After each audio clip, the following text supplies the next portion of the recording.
Salut à tous, j'espère que vous allez bien. On se retrouve aujourd'hui pour une vidéo. Alors on va parler dans cette vidéo de toute l'actualité du Barça depuis le match. On va également revenir sur le match un petit peu et évidemment de parler du mercato encore une fois.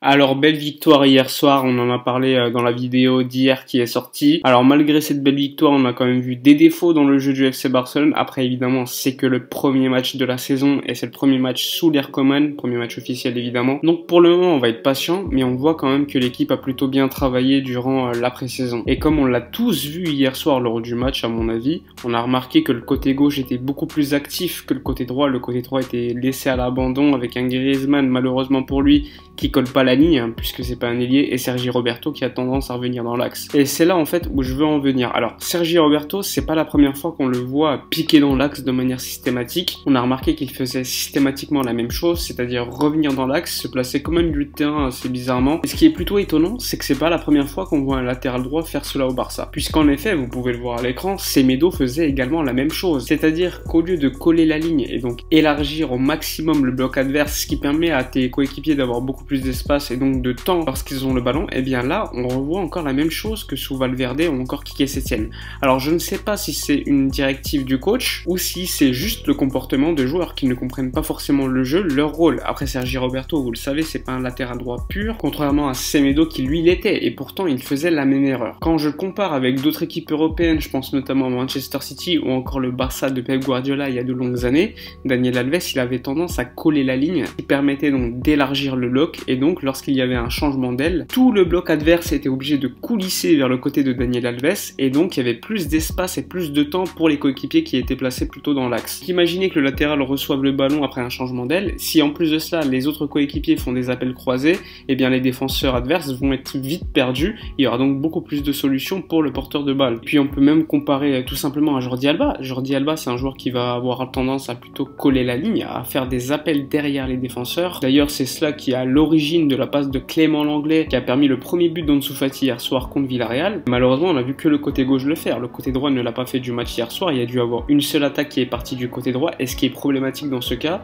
c'est que si la défense adverse comprend que tu vas systématiquement passer par le côté gauche, eh bien à un moment donné, ils vont comprendre comment ça marche. Ils vont laisser le côté droit libre et défendre de manière efficace sur le côté gauche. Et donc, si le côté droit n'a pas d'automatisme, etc., évidemment, ça sera beaucoup plus compliqué pour le FC Barcelone d'attaquer efficacement. Donc, l'objectif prioritaire selon moi pour Koeman, c'est vraiment de trouver une solution pour le côté droit afin que les défenses adverses ne sachent pas de quel côté le danger va venir, puisque là ils vont tous avoir l'impression que ça va venir du côté gauche et à un moment donné ils vont comprendre, ils vont serrer Jordi Alba et ça sera beaucoup plus compliqué pour nous. Et personnellement je suis assez curieux de voir le comportement de Serginho Dest sur le terrain, parce que s'il fait la même chose que Sergi Roberto et Semedo, eh bien moi je vais commencer à me poser des questions. Selon moi normalement c'est une directive qui est automatique. Quand tu joues contre des blocs bas, l'objectif c'est vraiment d'élargir le bloc adverse. Donc je comprendrais pas qu'un joueur qui lui également est un pur latéral droit comme l'était Semedo, eh bien fasse la même erreur que lui. Ce qui serait étonnant, c'est qu'en plus à l'Ajax Amsterdam, on a vu clairement qu'il ne faisait pas ça. C'est un joueur qui colle la ligne et le Barça a besoin de ça aujourd'hui. Après évidemment, ça dépend également de l'ailier droit. Et si Antoine Griezmann joue sur le côté droit, à mon avis, ça pourrait pas fonctionner. Il faut vraiment un pur ailier comme Trincao ou encore Ousmane Dembélé sur le côté droit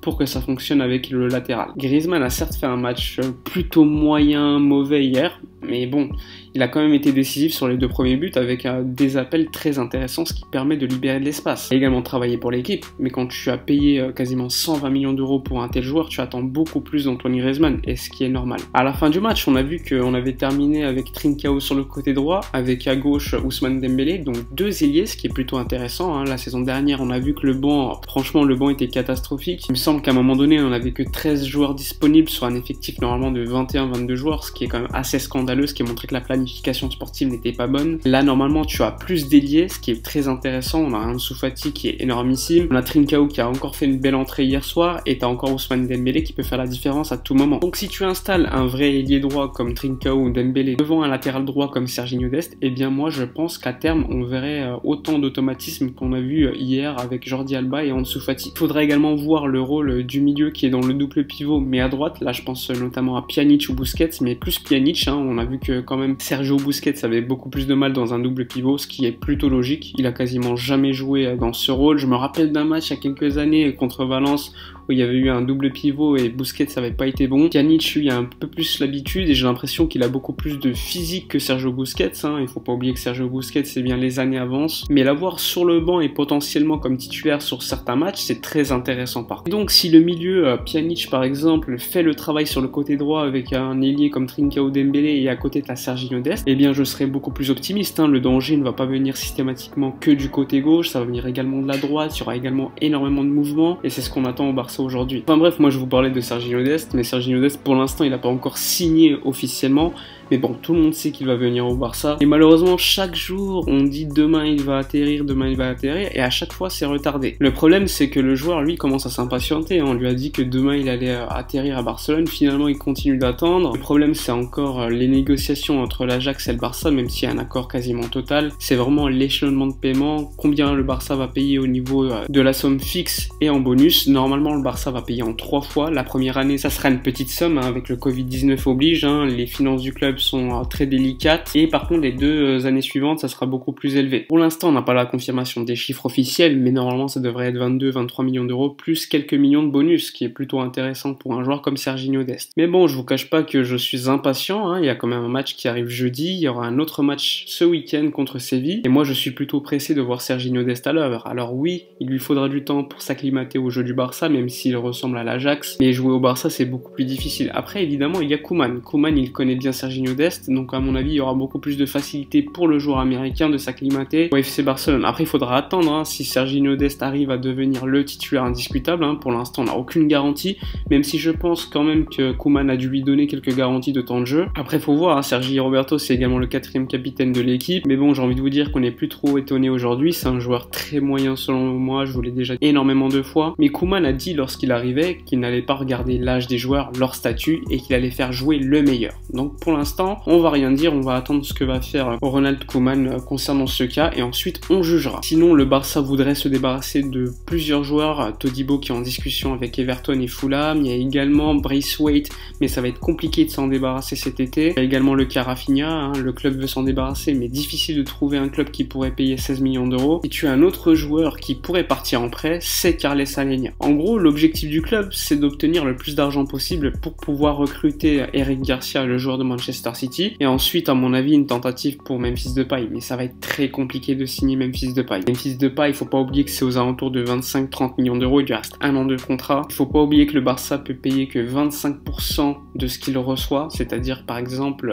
on vend Semedo à 30 millions d'euros, le Barça ne peut payer que 7,5 millions d'euros. C'est pour cela que lorsqu'ils vont payer Serginho Dest, ils vont payer en 3 fois, mais lors de la première fois, ça sera une petite somme. Cette règle, elle a été mise en place par la Liga suite au Covid-19, puisque les finances du club ont été énormément touchées, et donc il y a eu des aides de l'État, évidemment pour compenser les pertes, et évidemment ça serait complètement paradoxal de voir des clubs investir énormément d'argent, alors qu'ils ont demandé l'aide de l'État, payer les salaires de certains employés. Enfin bref, on va suivre, mais il n'est pas impossible de voir par exemple Serginho Dest annoncer ce soir ou demain, au pire. Sinon concernant la motion de censure, alors la validation des signatures va commencer demain. Ce qui est plutôt étonnant, c'est que la direction du Barça, au lieu de dire bon bah cette signature est valable, là ils vont vouloir appeler tous les socios qui ont signé la signature pour qu'ils confirment qu'ils ont bien signé. Et ça, on l'a jamais vu dans l'histoire du FC Barcelone. Normalement, c'est quand il y a un doute sur les signatures qu'on se dit bon on va appeler au cas où. Mais là, c'est vraiment toutes les signatures qui vont être contrôlées. Et ça, c'est pas normal. Le pire, c'est qu'il y a un problème déontologique également. C'est que lorsque tu signes la motion de censure, tu donnes pas forcément ton numéro de téléphone, etc. On peut se poser des questions. Est-ce que le club possède les données des socios? Ce qui serait plutôt grave, hein, puisque les socios, à la base,